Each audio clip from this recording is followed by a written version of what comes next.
Welcome to Our Daily Chews, your go-to podcast for all things nutrition. I'm Lynn Clayton, a registered dietitian nutritionist and your host. I help you sort fact from fiction with a research-based and common sense approach to nutrition science. Today, we're diving into the sweet and not so sweet world of blood sugar. Yep, that sneaky little rascal that can wreak havoc on your health if not kept in check. We're going to look at the many things, not just carbs, that can send your blood sugar soaring faster than a rocket ship. But don't worry, I'm here to help you control that glucose rocket with some practical tips, a little science, and a pinch of common sense. So buckle up as we navigate the ups and downs of blood sugar control. Let's start with the basics. Blood sugar, also known as blood glucose, is the main sugar found in your blood. It comes from the food you eat and is your body's main source of energy. Your blood carries glucose to every cell in your body to be used for energy. Sounds simple enough, right? But as many of you know, keeping that blood sugar in check can sometimes feel like trying to herd cats. Let's look at what could be causing that rise in blood sugar. Let's start with a biggie. Carbohydrates. Imagine your blood sugar as a calm, serene pond. Now throw a stone into it. That stone is the carbs you just ate. Depending on the size and type of stone or carb, you get different ripples. Simple carbs like sugar and white bread are like skipping stones. They hit the water and bam, ripples everywhere. Your blood sugar spikes quickly. Complex carbs like whole grains and veggies are more like pebbles. They create a gentle, more manageable ripple, giving your blood sugar a smoother ride. So how do we keep our blood sugar, calm and serene? Well, it starts by putting in the right kind of carbohydrates in the right amounts. And as a reminder, carbohydrates are found in fruits, starchy vegetables, grains, milk, and other dairy foods, as well as anything that has added sugar.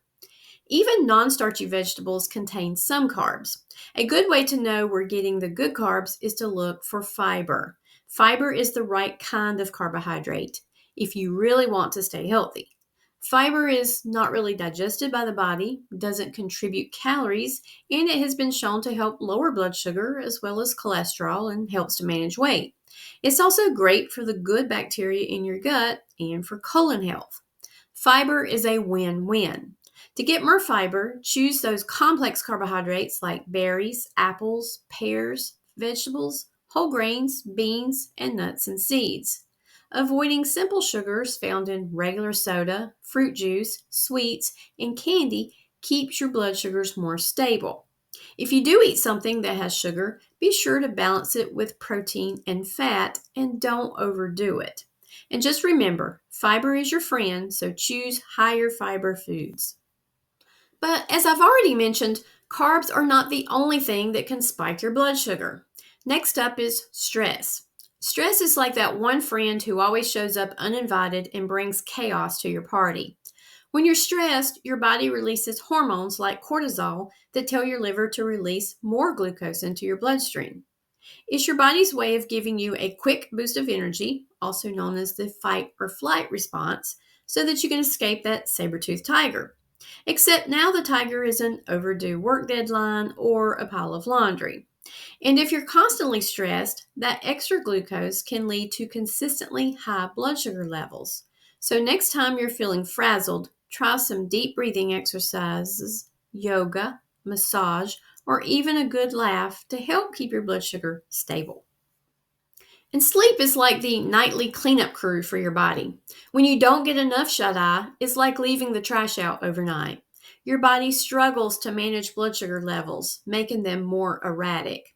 When you're sleep deprived, your body produces more cortisol, which, as we just learned, raises blood sugar levels. Plus, a lack of sleep messes with your hunger hormones, making you crave sugary, high-carb foods. So you're more likely to crave sugary snacks to keep you awake, which doesn't help either. And we're going to try to aim for 7 to 9 hours of quality sleep each night to help keep your blood sugar in check. The next one is sickness.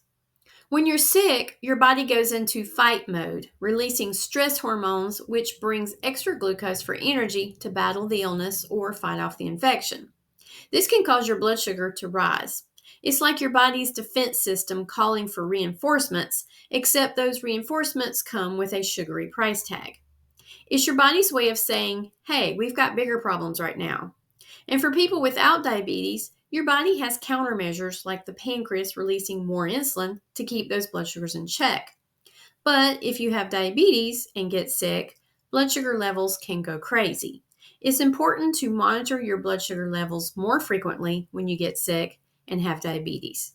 Stay well hydrated and get medical attention if your blood sugar goes too high and won't come down. And then there's exercise, or rather, the lack thereof. We could call this the couch conundrum. Exercise helps your cells become more sensitive to insulin, making it easier for them to absorb glucose from your blood. Think of exercise as a natural blood sugar balancer. Just 30 minutes of moderate activity like walking, biking, or dancing can make a big difference. So let's get moving and make exercise a fun part of your daily routine. The next one is medications. Some medications can raise blood sugar levels. For example, steroids are like double agents. They help with inflammation, but also tell your liver to release more glucose. Some diuretics, cholesterol-lowering medications, and mental health medications can raise blood sugars too. It's important to talk to your healthcare provider or pharmacist about how your meds might be affecting your blood sugar.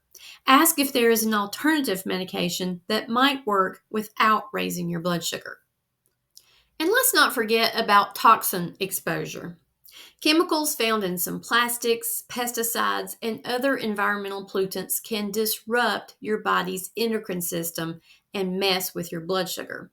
While it's impossible to avoid all toxins, try to reduce your exposure by using glass or stainless steel containers for food and water, eating organic when possible, and avoiding pesticides. Reducing your exposure can help your body become more insulin sensitive and keep those blood sugars under control. Now let's talk about nutrients. These are the unsung heroes. As a dietitian, I always look at the diet first, not only to see what someone is eating and drinking, but what they aren't eating and drinking. By eating too much of the wrong kind of foods and not getting enough variety in the diet, you could be missing some key nutrients. Remember, eating junk food for a few days or even a few months won't necessarily lead to diabetes.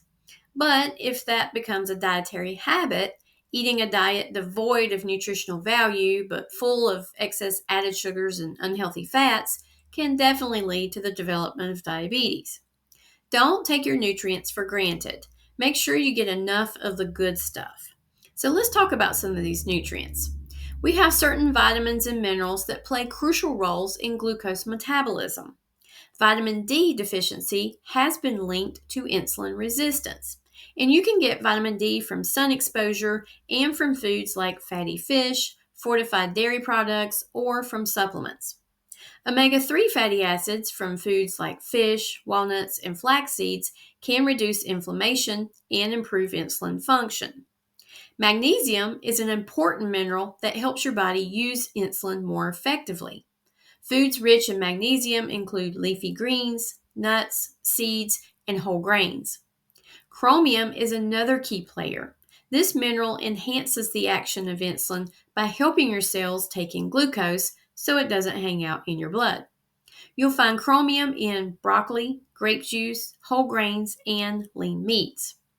And did you know zinc plays a vital role in insulin production and secretion as well? And then, of course, there's fiber, the good carb, which slows down the absorption of sugar into the bloodstream. So load up on veggies, fruits, legumes, and whole grains to rein in those glucose levels. If your body is lacking in any of these, it will be a struggle to maintain good blood glucose balance. And remember, food first, supplements when needed, just don't overdo the supplements. And you can talk to a registered dietitian if you need some guidance on how to supplement. All right, let's wrap this up with some practical tips. First is eat balanced meals. Aim for meals that combine complex carbs, lean protein, and healthy fats. This trio helps keep your blood sugar steady.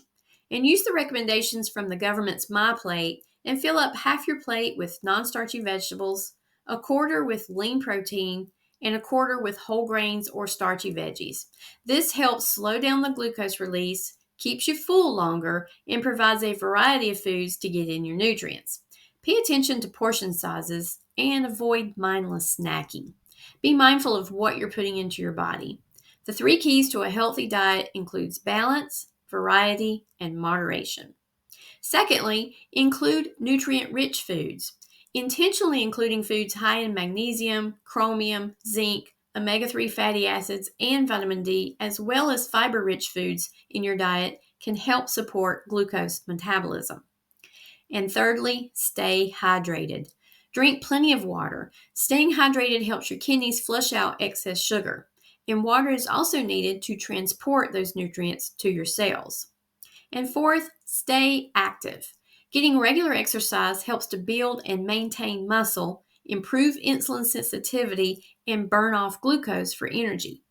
Aim for at least 30 minutes of moderate activity most days of the week. Even a brisk walk can make a big difference. It's like tuning up your engine to help it run smoother. Fifthly, manage stress. Find stress relief techniques that work for you, whether it's meditation, deep breathing, yoga, massage, listening to music, or watching a funny movie. Don't let stress take control. Lower cortisol equals lower blood sugar. And number 6, get enough sleep. Prioritize good quality sleep by establishing a regular sleep schedule and create a restful environment. If you don't have a relaxing bedtime routine, create one and stick to it. Let your cleanup crew do its job at night while you're sleeping. Your body will function better. Number 7, monitor your meds. Keep track of how your medications affect your blood sugar and discuss any concerns with your healthcare provider. If you notice your blood sugar starts to run higher after starting a new medication, let your doctor know. Number 8, reduce toxin exposure. Opt for organic foods, avoid plastics when possible, and choose natural cleaning products. We can't totally avoid toxins, but we can minimize our exposure to reduce our risk. So, to wrap it up, blood sugar management isn't just about balancing your plate, it's more like juggling multiple balls. It's like a delicate balance, and when one thing is out of whack, it can throw everything else off. Remember, managing blood sugar isn't about perfection. It's about making small, sustainable changes that add up over time. It's a journey, not a sprint. So take one step at a time and enjoy the little victories along the way. Thanks for tuning in to Our Daily Chews. I hope you enjoyed our journey through the world of blood sugar.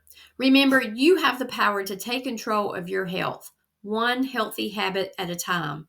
If you like this episode, don't forget to subscribe and leave a comment. Even better, share it with a friend who might need a little sugar taming inspiration. Until next time, keep chewing on those healthy habits. This podcast is sponsored by Clayton Nutrition, a private medical nutrition therapy practice offering telehealth services for those needing nutrition therapy to prevent, treat, or manage chronic health issues. Whether it's diabetes, cardiovascular concerns, food allergies, digestive issues, or weight management, we focus on good nutrition for better health. Check out my resources, blog articles, and one-to-one nutrition services at claytonnutrition.com. For additional support with managing diabetes, Clayton Nutrition offers an online course called Better Diabetes Control. This self-paced video course provides valuable information to help you get the best diabetes control possible. To learn more, go to claytonnutrition.com and look under Nutrition Services tab to sign up. If you prefer to work personally with a dietitian and diabetes educator, you can schedule an initial consultation with me by going to claytonnutrition.com and schedule now under Nutrition Services tab. I am licensed and able to provide medical nutrition therapy via telehealth to residents of North Carolina, Virginia, Georgia, Iowa, Texas, Arizona, Colorado, California, Michigan, and New Jersey. It's easier than ever to get the diabetes support you need from the comfort of your own home. Don't wait. Diabetes is a progressive disease, and complications will arise if you keep putting off getting better diabetes control. This podcast is for educational purposes only and is not intended to replace the advice of your healthcare professional. I recommend you seek help from a trained professional who can work with you in your specific situation.